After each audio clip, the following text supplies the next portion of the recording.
Protests in support of Palestine lead to conflict and arrests on the UT campus. The crackdown highlights concern about the limits of free speech. We speak to Senator John Cornyn for his insight and his call on campuses to do more to protect students. The White House announces new rules for minimum staffing in nursing homes, but already there's a push to block the rules, while others say they do not do enough to protect seniors. Produced from the Capitol in Austin and airing statewide, this is the award-winning State of Texas. Thank you for joining us. I'm Will Dupree, in today for Josh Hinkle. Conflict on the University of Texas campus as protests over the war in Gaza lead to arrests. On Tuesday, a pro-Palestinian student group planned a walkout and a rally. They were met by a large force of police and DPS troopers in riot gear. University leaders and Governor Greg Abbott said those students intended to occupy campus and blamed outside agitators. Law enforcement arrested 57 people for criminal trespass. However, the Travis County attorney dropped those charges, saying they lacked probable cause. On Thursday, the UT campus saw an even larger pro-Palestinian rally, but the response was significantly different. As Ryan Chandler shows us, it brought out questions over free speech and what is and is not allowed. The people united will never be divided. A calm contrast to chaos. You do not have the right to organize or right to protest, is what they're basically telling us, by extension, what they showed yesterday. Tuesday night, the university warned the Palestinian Solidarity Committee to cancel their demonstration for Gaza, explaining they intend to paralyze the campus. Legal experts say that may amount to preemptive censorship. The Constitution simply does not allow that. What the university should have done is warn the students, if you do engage in conduct that violates our neutral, reasonable time, place, manner restrictions, or you do engage in violence, then we will act. But they shouldn't have tried to preempt and cancel a protest. The county attorney dropping charges for more than 4 dozen people, saying there was no just cause to arrest them for their conduct. These students were exercising their rights to peacefully assemble and engage in political protest.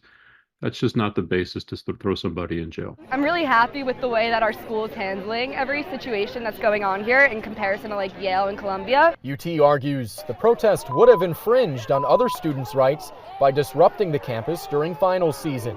Longtime law enforcement veteran Kevin Lawrence says officers are trained to spot when protests cross the line. All rights under the Constitution are limited at the point where your exercise of that right infringes on the rights of other individuals. Law enforcement officers are taught free speech stops to be free speech when it becomes disorderly conduct. The response to Wednesday's protest only served to grow the crowd, allowed to demonstrate without incident for more than 2 hours.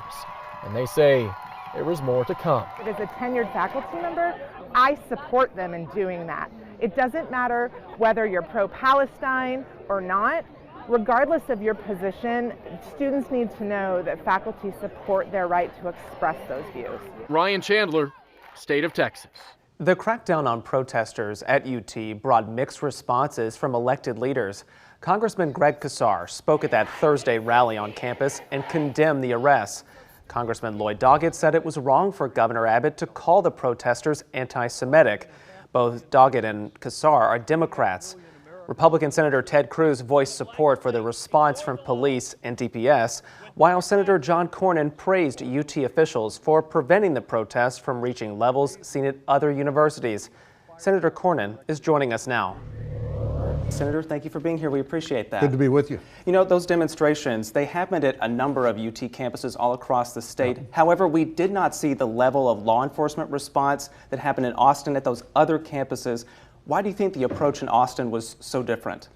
Well, I do think it was in light of what had happened in Columbia, for example, and Yale and other places around the country where the thing had really escalated and spun out of control.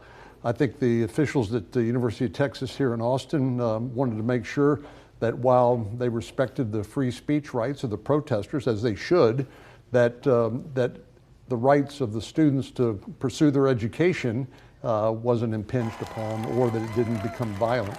So I think they were very prepared, it's obvious, and but that's the balance that you have to strike in situations like this. Something that you did earlier this week seemed pretty prescient. You joined 26 other Republicans in the Senate there to send a letter to the Attorney General and the Education Secretary, and in it you wrote this: they need to take action to restore order and protect Jewish students on our college campuses.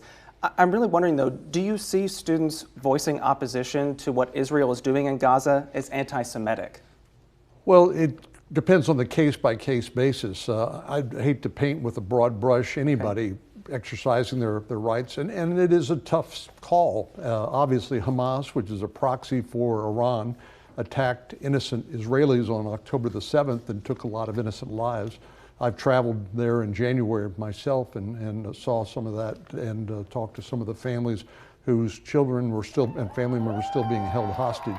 But it's not an either or, obviously. We need to make sure that we do support our ally, Israel, in their fight against proxies that want to basically wipe them off the face of the planet. But again, I think it's hard to generalize and say that everybody who's protesting Israel's reaction to the Hamas attacks is anti-Semitic, but certainly some of it is. And I think it's important to make sure that people understand that this could spin out of control, and that's why I think the UT officials here in Austin, not so much in Dallas or in San Antonio, did prepare for the worst and reacted very quickly. One other thing that happened this week that was pretty significant is that there was billions of dollars in assistance sent to both Israel and Gaza. That foreign aid package passing, and you supported that measure. I did. However, there were 15 of your Republican colleagues who did not. There's also potential that this particular package could lead to the ouster of House Speaker Mike Johnson. So I'm wondering, why is there such contention about these foreign aid packages, or maybe parts of it, within your party? Well, I think, if you look back at our history leading up to World War II, there was a very strong anti-international or foreign aid, international security obligation that the U.S. government has always historically held. We are, whether we like it or not, the indispensable leader to maintain world peace, and we do that through our military strength and supporting our allies. And this bill that you mentioned included a lot of different components. It included aid to Israel, aid to Ukraine, to the Indo-Pacific, particularly to discourage China from invading Taiwan, and then to replenish some of the stocks of our weapons that we have been depleting by giving them to Ukraine. But history does have a way of repeating itself, and I thought it was very important not to encourage Putin to continue his march across Ukraine, where I do not believe he will stop, and to prevent bigger regional and maybe worse conflicts. We also want to mention that you're running to potentially become the Republican leader in the U.S. Senate. Is part of your role and your pitch to be able to focus on some of these foreign aid packages and maybe get some of those other senators and perhaps some of the Republicans in the House on board with that? Well, we saw that, as you pointed out, it wasn't unanimous, and that's one of the geniuses, really, of the way that senators are elected to each state, but all 50 states. And there's differences not only philosophically, but ideologically, and then just different regional priorities depending on where you come from. I've been in the Senate a long time now, and I've been there when it's worked well and when it has not worked well under current leadership of Senator Schumer. So I'd like to get the Senate back working again to try to solve problems on a bipartisan basis and help move the country forward and hopefully make the rest of the country a little bit more like Texas. Okay, Senator, we would have so many more questions for you, but we're running out of time, so we appreciate you joining us and making time this afternoon. Thank you very much. The White House announces new rules for staffing in nursing homes. We hear from one congressman who says they do not do enough to protect seniors. Plus, we investigate how Texas vets people who work around children and why red flags might get missed.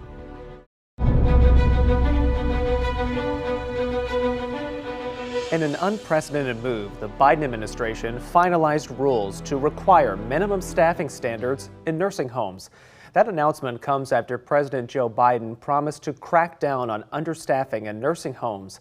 The rules will require homes to provide 0.55 hours of care from a registered nurse to each resident every day. Another requirement calls for 2.45 hours of care from a nurse aide. Facilities will also need to have a registered nurse on site 24 hours a day. Representatives in the nursing home industry warn the standard will be difficult for facilities to meet, and some Republican lawmakers are already pushing legislation to block the rules. Texas Congressman Lloyd Doggett has a different view on that. The Austin Democrat told us why he believes the new rules do not go far enough. The job of caring for seniors and individuals with disability is a very difficult one. This industry has about a 52% turnover of employees every year.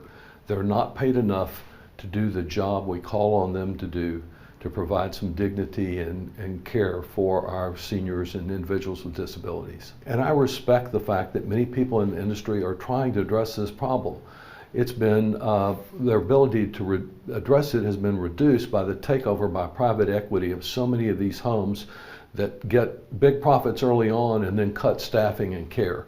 I expect that there will be Republican efforts to try to overturn this rule, and there are of course challenges from the industry that wanted zero in staffing requirements.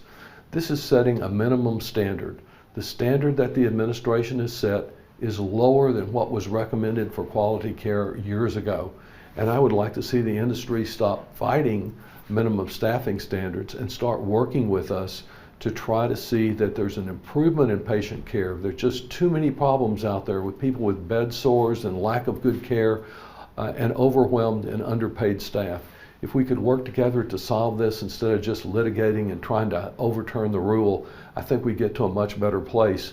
And then if the industry can make a legitimate case that it's not getting enough, even though it seems to be very profitable, then I'm willing to join them in trying to get them more resources. A coalition of mostly Republican lawmakers filed a bill that would block the U.S. Department of Health and Human Services from finalizing any minimum staffing rule. They cite concerns about how the rules would affect nursing homes in rural areas. It's very disturbing that someone can go from place to place. Shortfalls in the state's plan to protect children.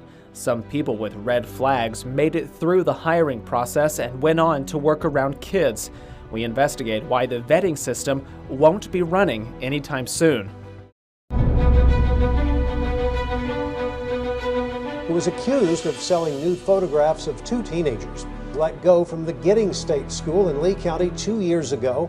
Inside a Central Texas high school while under investigation for sexual misconduct. Our job is to expose those cracks and then to fix those cracks. Texas lawmakers demanded a search engine to warn schools and other child welfare agencies of state workers fired or reprimanded for misconduct.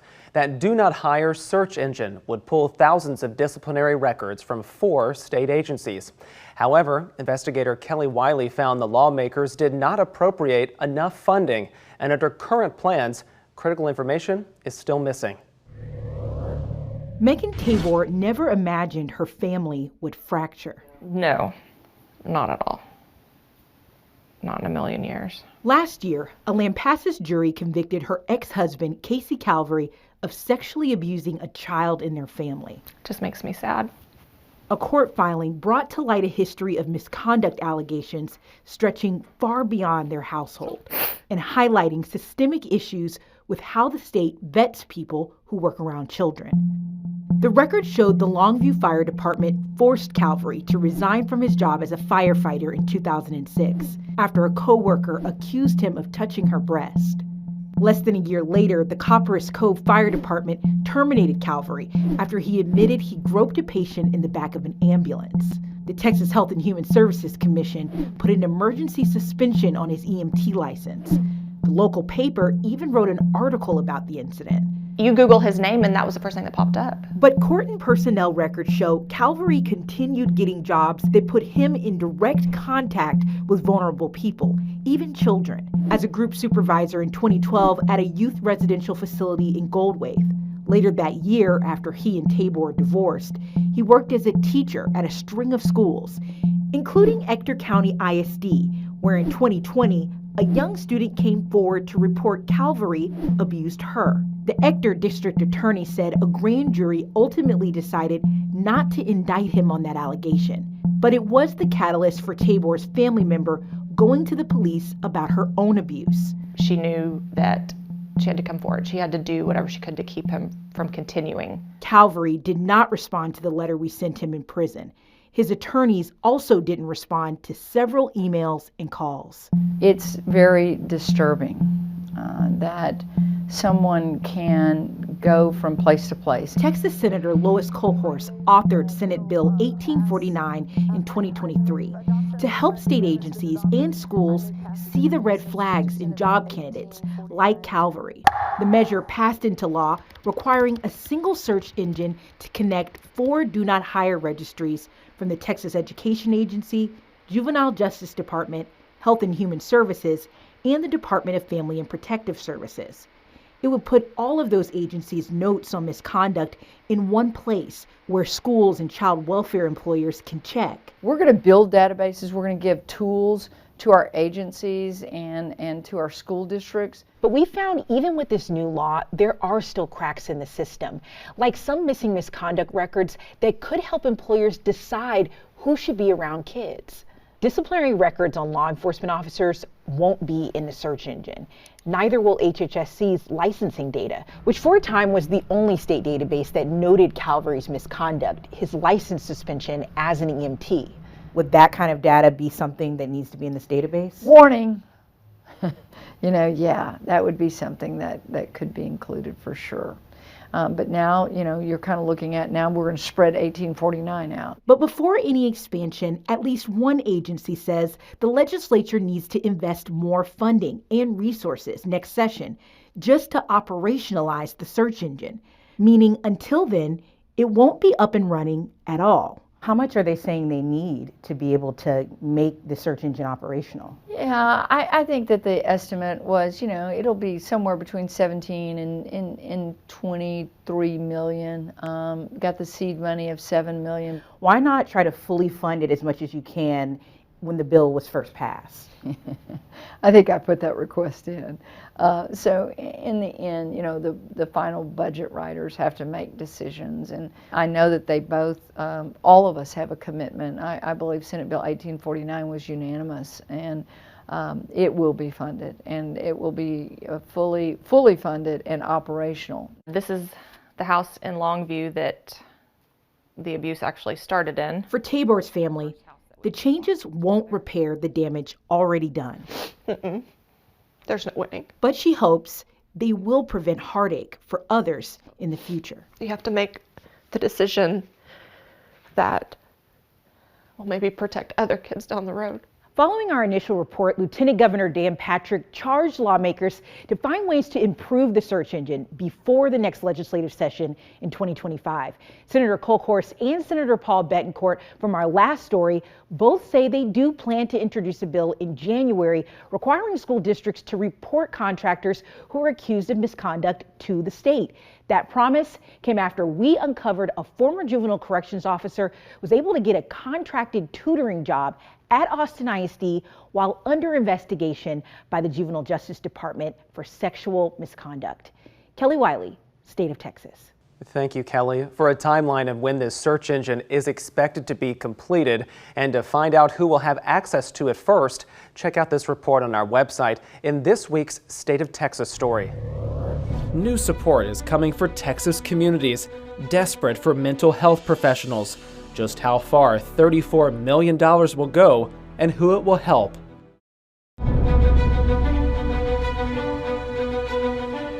An oasis is coming to what's been called a mental health desert in Texas. A behavioral health campus is coming to Uvalde. It will provide mental health care for adults and children in Uvalde, as well as 32 surrounding counties. As Monica Madden reports, community leaders have been advocating for a facility like this long before the deadly school shooting.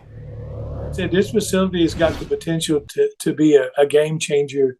Former Uvalde Mayor Don McLaughlin says when it comes to mental health care, rural Texas has always been behind. And we have no help in rural Texas for it, not just in Uvalde, but all over rural Texas. He started advocating for a center like this nearly a decade ago. If the county judges have someone that they have to, to seek to get help or to be evaluated, we've had to drive away as far away as Texarkana, Texas to find a bed. Governor Abbott's office announced the $34 million project Monday. The facility will have 16 beds for adults and 16 beds for children, offering care to help stabilize those having a mental health crisis. While that doesn't sound like a lot of beds, doctors say this type of care is brief. There's sort of a magic moment where many times you can intervene rapidly and help stabilize a crisis so that it may not turn into a need for an extended hospitalization. Dr. Bob Kyler says that some of the biggest challenges might be staffing this center. It's a real challenge to recruit mental health professionals to rural areas. The $34 million will cover construction, and an additional $5 million will go towards startup and operations. Given how under-resourced Texas is,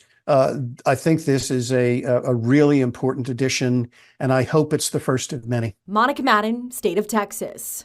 A private group contracted to the state will operate that facility. Construction will start this summer, and it's expected to be running by summer 2025. We want to thank you all again for joining us for State of Texas. We'll be back next week to bring you an in-depth look at Texas politics.